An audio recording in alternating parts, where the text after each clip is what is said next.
राज्य में कोटी कोटी टंका अर्थरे केंद्र एवं राज्यर मिलित भाव में प्रत्येक अंचल आदर्श विद्यालय निर्माण कर प्रत्येक जिले में प्रत्येक ब्लॉक रे।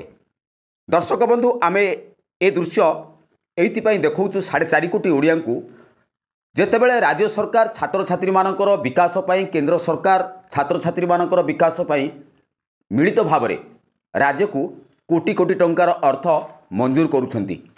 किंतु दुख परितापर विषय पुरी जिला ब्रह्मगिरी ब्लॉक रे थिबा मोटो ग्राम रे आदर्श विद्यालय चाक चमक चमक उठुची विद्यालय किंतु दुर्भाग्यर विषय आमे देखुचे दृश्य को भल भाव टिके देखंतु। ए होची छात्र छात्री मानकर मध्याह्न भोजन करुवा प्रस्तुत करुवा एई स्थानटी किभली दुर्दशा भितरे गति करुची ए विद्यालय। एटी साधारण डाइनिंग हॉलटीए नाही किंबा छात्र छात्री मानक पई गोटे रोषेई करबा पई मध्याह्न भोजन प्रस्तुत करबा पई एक भल कोठा मध्य नाही। कोटी कोटी टंका अर्थ मंजूर करा जायछि किंतु काहींकी देखुचंती ए महिला माने छात्र छात्री मानकर पई मध्याह्न भोजन प्रस्तुत करुवा बेले हेले काहींकी एभली दुर्दशा भितरे ए आदर्श विद्यालय।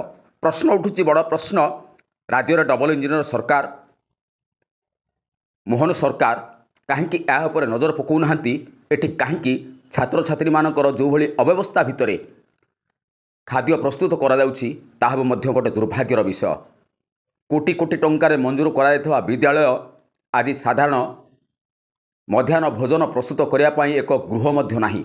एहाठु बड़ी दुर्भाग्य आउ किछि न होई पारे।